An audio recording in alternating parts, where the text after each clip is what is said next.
I think one of the misconceptions is that you take a tooth out, it's in bone. Once it's out, bone's going to come back. That's not the case. Many times you're going to lose 5 to 6 millimeters horizontally and 5 to 6 millimeters vertically within the first 6 months.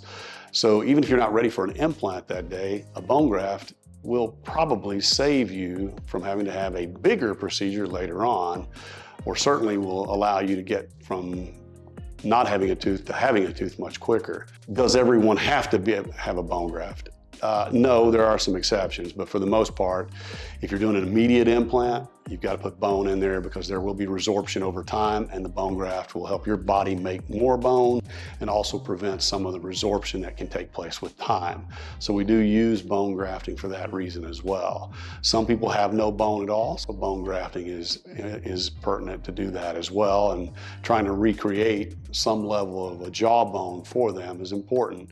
Teeth are in bone. They think it's just in gum tissue. They're in bone. Implants also have to be in bone. So having a great foundation is the most important part of this. Second to that, we have to have good soft tissue, but both of those things are reasons to bone graft in many cases.